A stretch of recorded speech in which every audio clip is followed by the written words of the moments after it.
இலக்கிய சாம்ராட் டாக்டர் கோவி மணிசேகரன் அவர்களின் செம்மியன் செல்வி. அனந்தவன்மன் மேற்கொண்டு ஏதோ பேச வாயெடுத்தான். அப்பொழுது மதி நிறை நாளாகிய அமைச்சர் எங்கராயர் கனைத்தார்.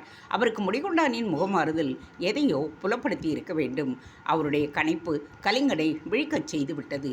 உடனே ஒற்றனை நோக்கி, நல்லது, நீ அரண்மனைக்கு சென்று தங்கி இருக்கலாம் என்று உத்தரவிட்டு விட்டான். காத்து கொண்டிருந்த முடிகொண்டான் விடைபெற்று விரைந்தான்.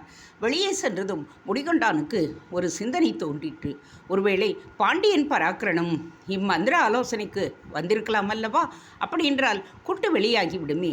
எதற்கும் மறைவிலே நின்று கூட்ட முடிவு வரை கவனிப்பதே சரி என்று எண்ணி வேறு வழியில் புகுந்து வந்தான். மந்திர ஆலோசனை கூட்டத்தில் யாருக்கும் எந்த விதமான சிந்தனையும் திட்டவட்டமாக தோன்றியபாடு இல்லாமல் தவிக்கும் நிலைமை ஏற்பட்டது. இப்படி சிந்தனையில் மூழ்கி அரை நாளிகை இப்பொழுது கழிந்தது.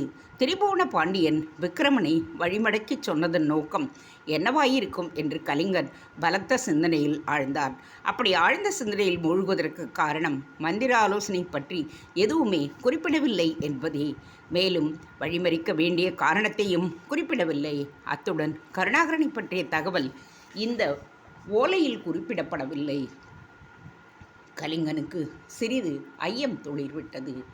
அந்த நேரம் பார்த்து கலிங்கத்தானே தலைவன் ராமையன் ஓடிவந்து, வேண்டே, திரிபுவன பராக்கிரம பாண்டியர் திரிபுரம் எடுத்த சிவன் போன்று ஒரே சினக்கோலம் பூண்டு வருகின்றார் என்று அறிவித்துவிட்டு வெளியே விரைந்தான். பிற்காலத்தில் தியாகசமுத்திரன் என்றும் அகழங்கன் என்றும் வரலாற்று புகழவிருக்கும் நம்முடைய இளவரசன் விக்கிரம சோழன் அன்னையாரையே இழந்து படாத பாடுபட்டான். எத்தனை கொடிய நன்மைகளுக்கு முடங்கல் விடுத்து வந்தானோ அத்தனையும் இப்பொழுது அவனுக்கு தம்முடைய இரங்கல்களை தெரிவித்தன. இந்த உலகிற்கு அன்னைக்கு மிஞ்சிய ஆதரவை எங்குதான் காண முடியும்? பாலூட்டி சீராட்டி தாலாட்டி வளர்த்து வையத்தின் இன்பங்களையெல்லாம் காணும் பேரையும் அளிக்கும் அன்னையின் தியாகத்திற்கு மீறிய ஒன்று இருக்குமானால் அது தெய்வத்தை அன்றி வேறொன்றுமில்லை. ஆனால் பிறர்க்கரிய அன்னையை பெற்றவர்களுக்கு தெய்வம் ஒரு சிறு வழித்துணை போன்றல்லவா தெரிய வரும்? மதுராந்தகி தேவியாரின் அரவணைப்புக்கு இந்த உலகில் எது இணையாகும்?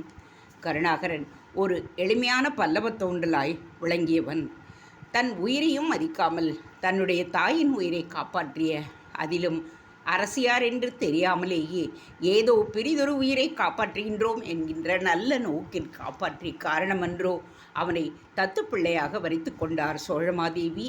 அவருக்கு படைத்தலைவன் பதவியையும் தந்து இறக்கும் தருவாயிலும் தன்னிடம் அவனை பற்றி வாக்குறுதி என்றோ பெற்றுக்கொண்டாள். தன்னுடைய தாயின் இதயத்துக்கு ஈடுகட்ட இந்த உலகில் எந்த பொருளும் எங்கும் கிடையாது. சில சமயங்களில் விக்கிரமன் இவ்வாறாக எண்ணி பொறுமுவான். பல சமயங்களில் ஒன்றுமே எண்ணாது இந்த உலகை விட்டே தனித்து எங்கோ ஊழிக்காலத்து அமைதி உலகில் உழல்வது போல் உணர்ந்து தேம்பி தேம்பி சிறு குழந்தை போல் அழுவான்.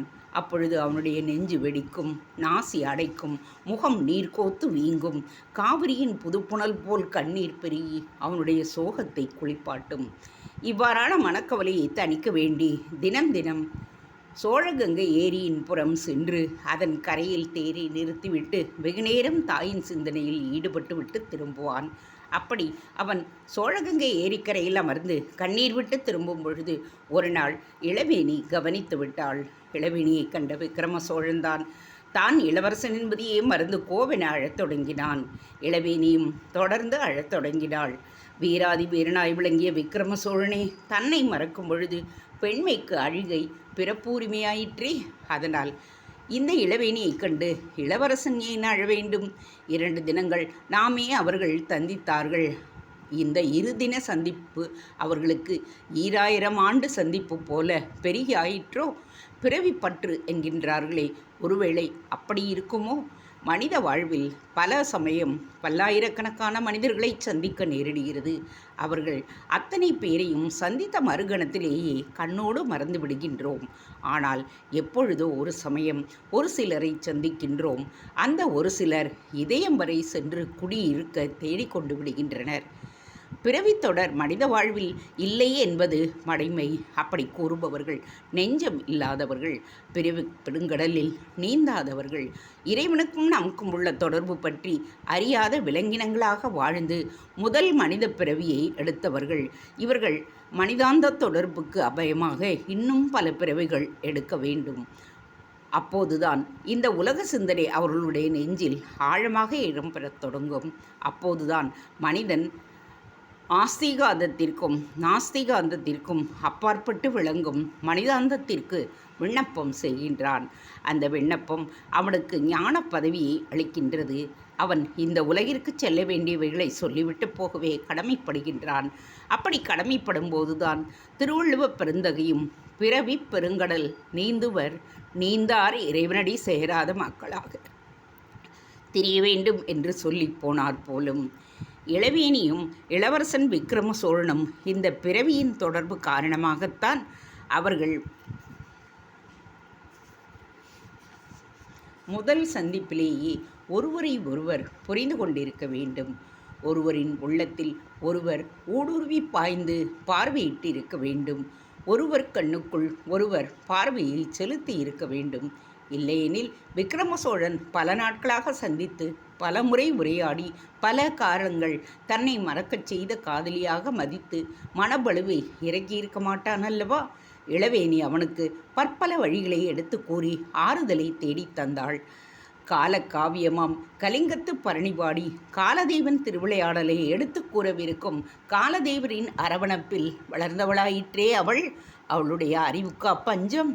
சோழகங்கம் ஏரி இப்பொழுது மாலை பொழுதில் மன்மத இணையை போன்ற இருவரை சந்தித்ததில் மகிழ்ச்சி கண்டது. அந்த மகிழ்ச்சியை தன்னுடைய சிறு அலைக்கரங்களால் மோதி ஓசை எழுப்பி தெரிவித்தது. இளவேணியின் ஆறுதல் மொழி இப்பொழுது விக்ரம சோழனின் மனக்கவலைக்கு நல்ல மருந்தாக அமைந்தது. அவனை கவலையிலிருந்து சிறுக சிறுக விடுபடச் செய்தது. அவனுடைய முகத்தில் கூட ஒருவித மலர்ச்சியை உண்டு பண்ணியது. அவலமே உருவாகி திரிந்து வரும் தன்னுடைய புதல்வன் இப்பொழுது முகமலர்ச்சியுடன் காணப்படுகின்றானே என்று கவனித்த சக்கரவர்த்தி பெரிதும் மகிழ்ந்தார்.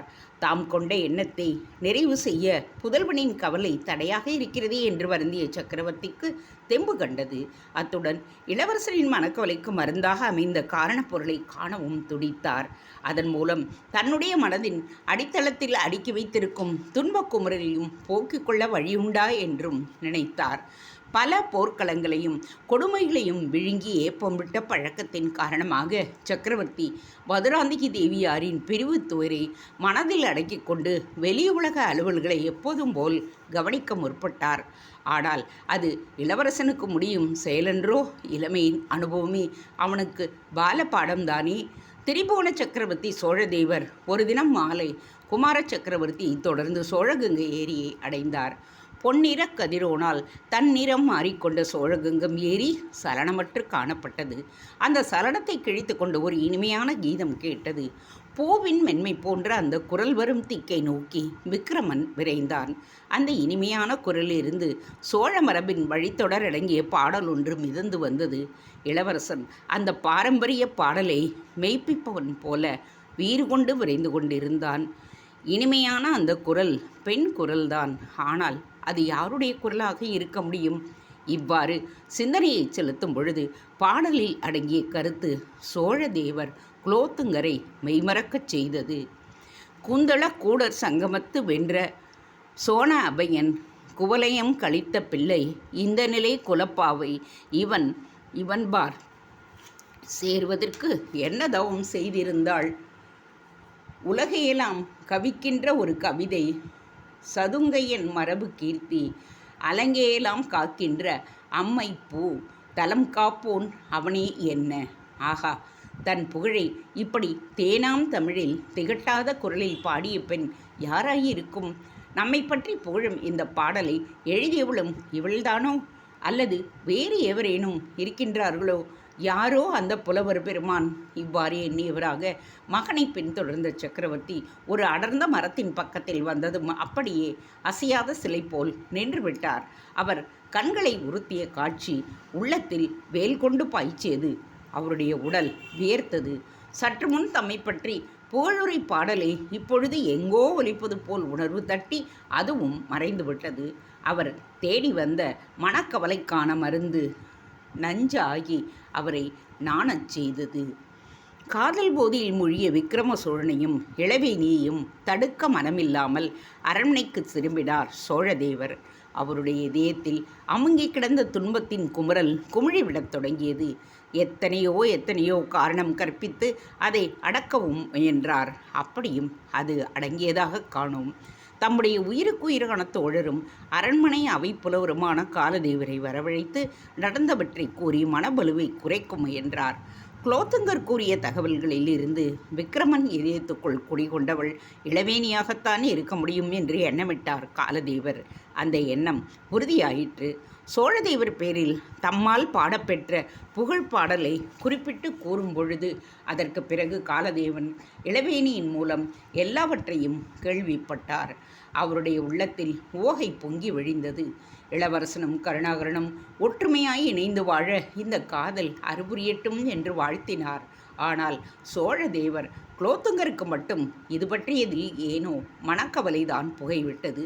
இந்த புகையை மேலும் வளரவிட்டால் அது நெருப்புத்தான் இடம்பெறும் என்பதை உணர்ந்த சக்கரவர்த்தி அதற்கான வழி தேட முனைவதில் ஈடுபட்டாலன்றி முடிவு கிடைப்பது இராது. ஆகவே ஆக வேண்டிய செயலுக்கு அவர் ஆயத்தமானார். அரசமாதேவியின் பிரிவு ஒருபுறம், அரசகுமாரனின் வேண்டாத காதல் மறுபுறம். அறிஞருக்கு அறிஞராய் விளங்கிய அபயன் குலோத்துங்கன் இதை பற்றி காலதேவரை தவிர்த்து வேறு யாரிடம் கலந்தாரில்லை. அறிவுச் சுடர்மணியான அமைச்சருக்கும் இது தெரியாது. ஏன், இரண்டாம் கோப்பெருந்தேவியாக அமர்த்தப்பட்டிருந்த அவனி முழுதுடையாள் தியாகவல்லி தேவியாருக்கும் கூட தெரியக்கூடாது என்றே மன்னர் பிரான் மதித்தார் என்றால் அவர் மனதுக்குள் உறவாடிய மறைவுதான் எதுவாயிருக்க முடியும்? இந்த இடைவெளியில் சக்கரவர்த்தி சந்தித்து வந்த பெரும் காரியத்தில் ஒரு தவறு நடந்து வந்தது. அந்த சிறு தவறு பெரிய அழிவை கொண்டு வந்து நிறுத்தி தளபதி கருணாகரனின் உயிரை குடிக்கவும் முனையப் போகிறது என்பதை கேள்விப்பட்ட சக்கரவர்த்தி முதலில் கருணாகரனை மீட்க வழி தேடினார். அந்த வழிக்கு வேலியாக அமைந்திருந்தது இளவரசனின் கவலை தோற்றம். ஒன்றை நினைக்கின் அது ஒழிந்திட்டு ஒன்றாகும் என்ற வாக்கியத்தில் எத்தனை உண்மை! சோழதேவர் போட்ட திட்டம் வேறு, ஆனால் நடந்ததோ வேறு உருவில். ஏ மனிதா, உனக்கும் மீறி நான் ஒருவன் இருக்கின்றேன் என்பதை மறவாதே என்று எச்சரிக்கும் காலதேவனின் ஆட்சியில்தான் எத்தனை மறைவு! சோழதேவரின் மறைவு கூட காலத்தை ஆட்சி செய்யும் காலதேவனுக்கும் முன்னே சுழிப்புணல் திரும்புதானே. இந்த கட்டத்தை தம்முடைய புதல்வன் மூலம் நிறைவு செய்துவிடலாம் என்று நினைத்த சக்கரவர்த்திக்கு விக்கிரமனின் நீங்கா கவலை சிறுக சிறுக தவிர்க்கப்பட்டதை நினைக்கும் பொழுது இளவேணியை வாழ்த்தினார். ஆனால் அவள் இளவரசனை காதலிப்பதில் மட்டும் அவருடைய நிறையற்ற தன்மை நீங்கின பாடில்லை. தளபதி கருணாகரனை மீட்டு வருவதன் மூலம் விக்கிரமனின் மனம் மாறலாம். இருவருடைய மனமும் ஒன்றுபட இதுவே சரியான நேரம் என்று கருதினார். அவருடைய கருத்தை இனிக்கச் செய்த இளவேணியை அவரால் மதிக்காமல் இருக்க முடியவில்லை. மேலும் தம்முடைய அன்பிற்கு உறுப்பினனான கருணாகரனின் தங்கை, சோழ பேராட்சிக்காக பாடுபடும் இரு பெரும் தூண்களான காலிங்கராயரும் கருணாகரனும் ஒருப்படுவார்களே, ஆனால் உறுதியாக தம்மால் மீண்டுவிட முடியாது, மறுக்கவும் முடியாது. புகழ்பெற்ற பல்லவ மரபில் அரும்பிய பெண்மணிதான் இளவேணி. நியாயப்படி காஞ்சிக்கு உரியவர்களின் குருதியில் அரும்பியவள். தன்னுடைய மனையாள்களுள் ஒருத்தியான பல்லவ குலப்பாவை காடவன் மாதேவியின் ஒன்றுவிட்ட அண்ணனின் மகள்தான் இளவேணி. என்ன இருந்து என்ன பயன்? அவளுக்கு போட்டியாக முக்கோக்கிழாள் என்கின்ற அரசகுமாரி பிறந்திருக்கின்றாளே, அவளைத்தான் விக்கிரமன் மணக்க வேண்டும் என்பது குலோத்துங்க சோழனின் தங்கையான குந்தவை பிராட்டியாரின் கண்டிப்பு. சிறு வயதிலிருந்தே தங்கையின் பேரில் அன்பு செலுத்தி வந்த சக்கரவர்த்தியினால் தங்கையின் கண்டிப்பை மீறவும் முடியாது. அப்படி மீறுவதென்றால் அவளுடைய பகைமையை பெற வேண்டும். எல்லாவற்றிற்கும் முதலில் தீர வேண்டியது தீரட்டும் என்று செயலில் இறங்கினார் குலோத்துங்கர். இளவேணி தோற்ற இளமனோன்பின் பயனின்படி முடியப் போகின்றதோ என்று கருதியவராக காலதேவ புலவரும் கருணாகரனை மீட்கும் சக்கரவர்த்தியின் பொறுப்பில் கவனம் செலுத்த துணை புரியலானார். தளபதி கருணாகரனை கலுங்க நாட்டுக்கு அனுப்பியதும் அவனை இன்னாரென்று காட்டிக் கொடுத்து அதன் மூலம் குலோத்துங்க சோழர் நிறைவேற்றியிருந்த அரசு தந்திரமும் பழுதாகிவிட்டன என்று கூறினோம் அல்லவா? அப்பழுதிற்கு காரணம் கோப்பெரும் தேவியாரின் மறைவுதான். சக்கரவர்த்தி குலோத்துங்க சோழன் கருணாகரனை கலிங்கத்துக்கு அனுப்பியதன் நாள் முதலாக தம்முடைய சிறு படைத்தளபதியான முடிகுண்டானை துணை கொண்டு அரச வேலைகளில் இறங்கினார். பாண்டியன் திரிபுவன பராக்கிரமன் அனுப்பி வைக்கும் ஒற்றர்களை வழிமறித்து அவர்கள் கொண்டு வரும் செய்திகளை அறிந்து அதை திரித்து வேறு விதமாக எழுதி முடிகுண்டான் மூலம் இதுகாரும் அனுப்பி வைத்த சோழதேவர் தம்முடைய கோப்பெருந்தேவி மதுராந்தேவியார் இறந்துவிட்ட பொழுது இதை பற்றி இதில் கவனம் செலுத்த தவறிவிட்டார். முடிகுண்டானும் அப்பொழுது கங்கை கொண்ட சோழபுரத்தில் தங்கிவிடவே கலிங்கன் அனந்தவர்மன் அவசர செய்தி அனுப்ப வேண்டியிருந்தால் தன்னுடைய ஒற்றன் மூலம் ஓலை அனுப்பி அந்த செய்தியில் இதுகாரம் நடந்தவைகள் எல்லாவற்றையும் குறிப்பிட்டு அதன்படியே நடந்து இருப்பதாகவும் கோட்டை முடிவு பெற்று விட்டதாகையால் போருக்கு ஏற்பாட்டை கலந்து ஆலோசிக்க மந்திர ஆலோசனை கூட்டம் நடத்தப் போவதாகவும் அதில் அவசியம் கலந்து கொள்ள வேண்டுமென்றும் மேலும் கருணாகரை பற்றிய நல்ல கருத்தையும் அவனுக்கு அருள்மொழியை மனமுடிக்க இருப்பதாகவும் குறிப்பிட்டிருந்தான். அந்த செய்தியை தாங்கி புறப்பட்ட கலிங்க ஒற்றன் சோழிய வீரர்களை ஏமாற்றிவிட்டு பாண்டியனை சந்தித்து விட்டான். அதற்கடுத்து பாண்டியனிடமிருந்து வரும் செய்தி நடைபெற்றது. இதையறிந்த சோழதேவருக்கு எப்படி நிறைவாக்குவதென்றே புரிபடவில்லை. இதை நிறைவாக்குவதில் தவறிவிட்டால் கருணாகரனின் உயிருக்கு ஆபத்து நேரிடலாம் என்று எண்ணி உடனே பாண்டிய நாட்டின் ஒரு புறத்தை ஆண்டு வந்த தம்முடைய சிற்றரசர் பராந்தக பாண்டியரை வரவழைத்தார். பராந்தக பாண்டியரும் என்னமோ ஏதோ ஒன்று புறப்பட்டு ஓடோடி வந்தார். அவரிடம் நடந்தவற்றை விளக்கமாக கூறி விக்கிரமனை வடக்கு பயணத்துக்கு புறப்படும்படி தூண்டச் செய்தார் சோழ சக்கரவர்த்தி. அப்பொழுது விக்கிரமன் இளவேணியால் மனத்துயரை மறைந்திருந்த நேரமாகும். இளவரசன் விக்கிரமன் காரணமில்லாமல் தந்தையார் தன்னை எதற்காக வடக்கு பயணத்துக்கு அனுப்ப வேண்டும் என்று சிந்தித்தான். அவனுடைய சிந்தனைக்கு பராந்தக பாண்டியர் பலவாறான காரணங்களை எடுத்து கூறினார். ஆனால் கருணாகரனை பற்றிய தகவலை மட்டும் அவர் குறிப்பிட்டார் இல்லை. சக்கரவர்த்தியும் தம்முடைய புதல்வனை அழைத்து பலவாறாக தேற்றி வெளிநாட்டு அனுபவம் முதலில் பெறுவது இளவரசனாகிய உனக்கு ஏற்றது என்று அன்பாக கூறினார். மேலும் கண்ணோசி அரசன் கோவிந்தச்சந்திரன் வேறு உன்னை வரும்படி வேண்டியிருக்கின்றான் என்றும் எடுத்து கூறினார். அத்துடன் அன்னை மதுராந்தகி தேவியாரின் வாக்கை நீ நிறைவேற்ற வேண்டுமானால் கலிங்க நாட்டையும் அதன் வழிமுறைகளையும் முகா நதியையும் மகேந்திர மலையையும் கவனித்து வந்தால்தான் பின்னால் தண்டு இறக்கவும் போர் தொடுக்கவும் எளிமையாக இருக்கும் என்று கூறி உடன்பட வைத்தார்.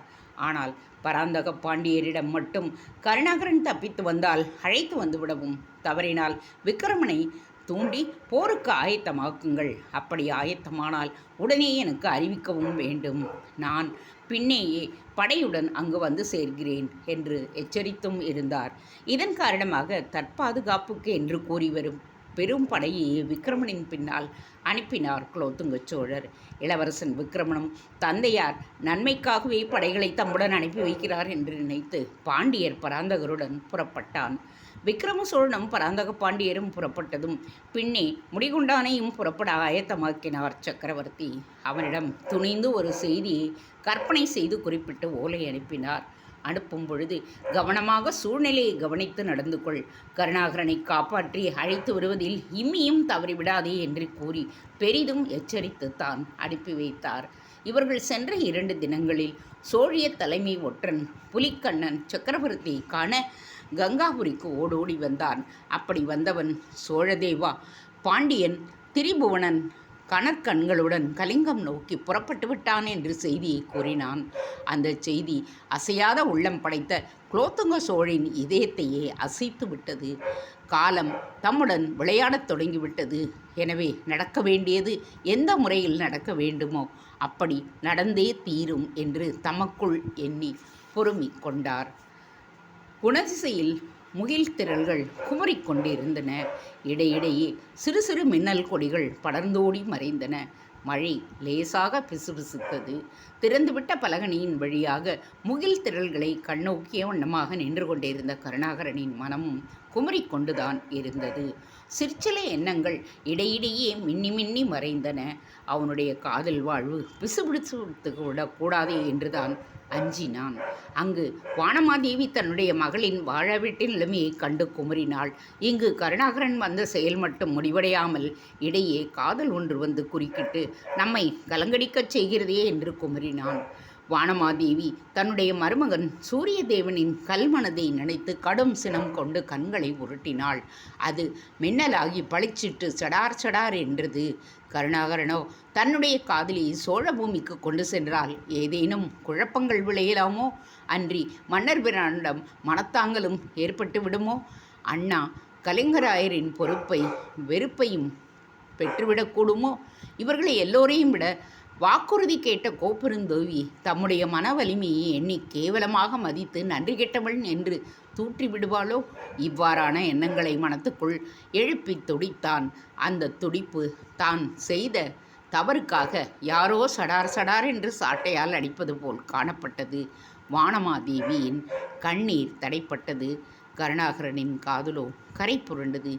உலகில் எத்தனையோ மனிதர்கள் எத்தனையோ விதமான செயல்களை கைவரப்பெறுகின்றனர்.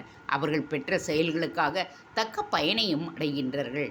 ஆனால் நான் கைவரப்பெற்ற இந்த செயலுக்காக பெறப்போகும் பயன் காதலில் கண்ட ஏமாற்றம்தானோ? என்ன அறியாமை நிரம்பிய சிந்தனை. கடமையை செய்கின்றோம், அதற்கு பயனை எதிர்பார்ப்பது எத்தனை மடமை. இதனால் நாம் சோழ நாட்டின் பெருமையே மனதால் மாசுபடுத்தி விட்டோமே. சக்கரவர்த்தியின் கடலையொத்த அன்பை குட்டையாக்கி விட்டோமே. தேவியாரின் ஒப்பற்ற கருணைக்கு தவறான பொருளை கற்பித்து விட்டோமே. காதலாம் காதல்.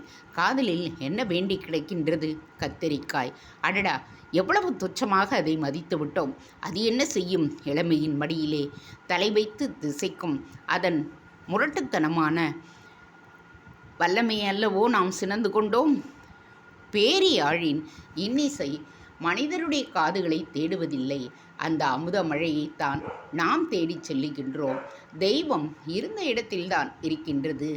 தேன் மலர்களால் தாமே தெய்வத்தை நாடுகின்றன. மரத்திலே பழுத்த இனிப்பான பழங்களை யாரையுமே கைத்தட்டி கூப்பிடுவதில்லை. காதலும் அப்படித்தானே.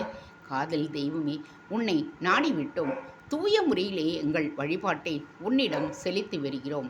எங்கள் தூய்மையின் முன்னே இந்த உலகில் எதுவும் இருக்க முடியாது என்று துணிந்தும் கூறுகின்றோம். அந்த துணிவு அருள்மொழி நங்கையை உடனழைத்து செல்ல மட்டும் ஏன் தயக்கம் கொள்கின்றது?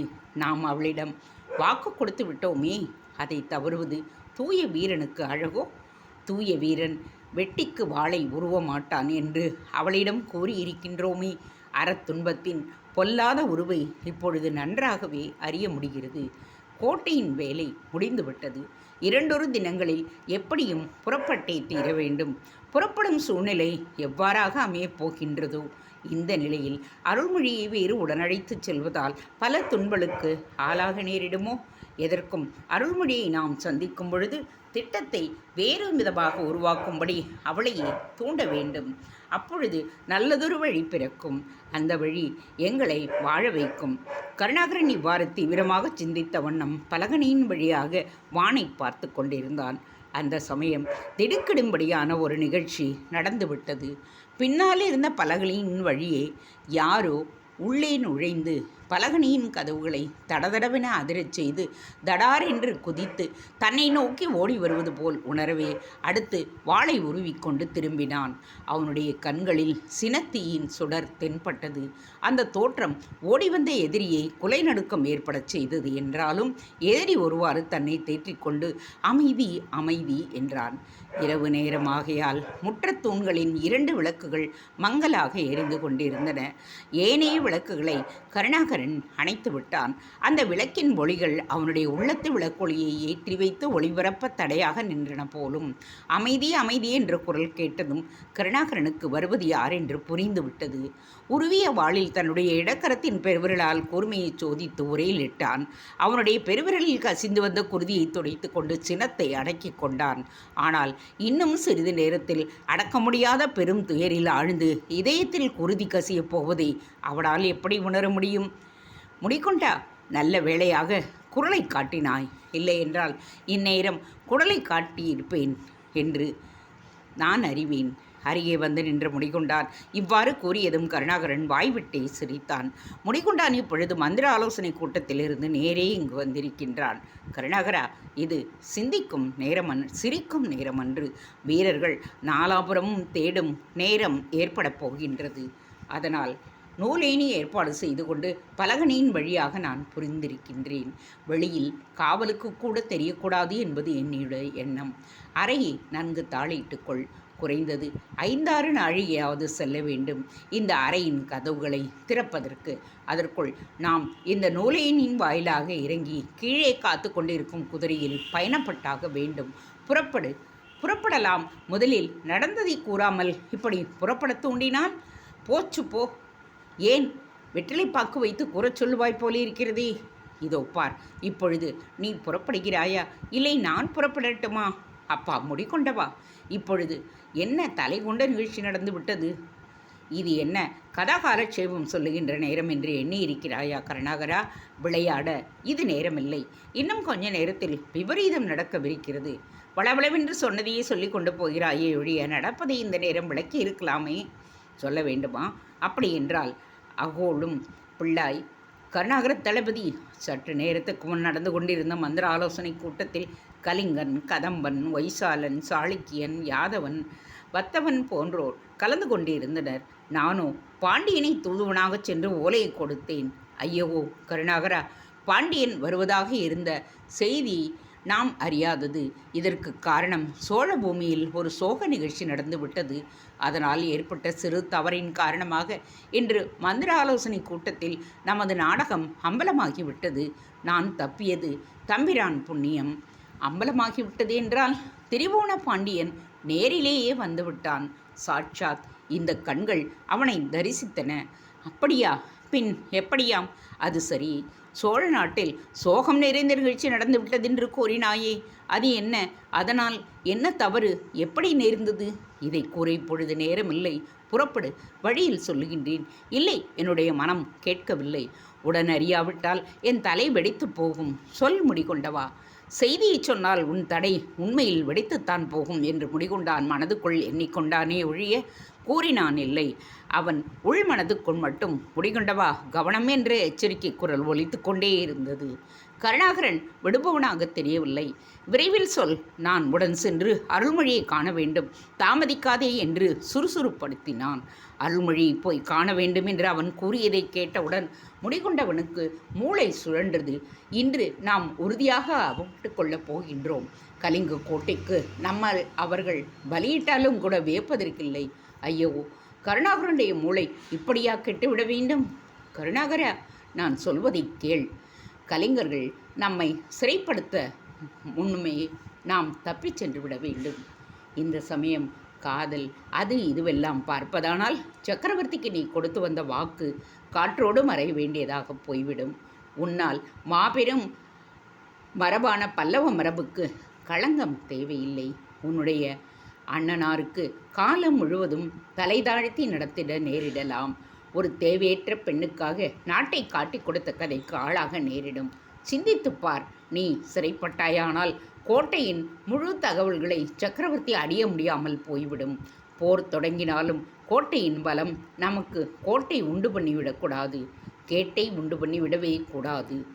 விஜயாலய சோழர் உண்டு பண்ணி பிற்கால சோழ மரபு ராஜராசரால் பெருத்து குலோத்துங்கரால் புகழடைய போவதை குன்றிவிடச் செய்து விடாதே. புறப்படு கருணாகரா, புறப்படு, புறப்படு. முடிகொண்டானின் இந்த நீண்ட சொற்பொழிவு கருணாகரனுக்கு துளியும் பிடிக்கவில்லை. தன்னுடைய காதலை கேவலமாக பேசிவிட்டானே என்று கடும் சினத்தில் ஆழ்ந்தான்.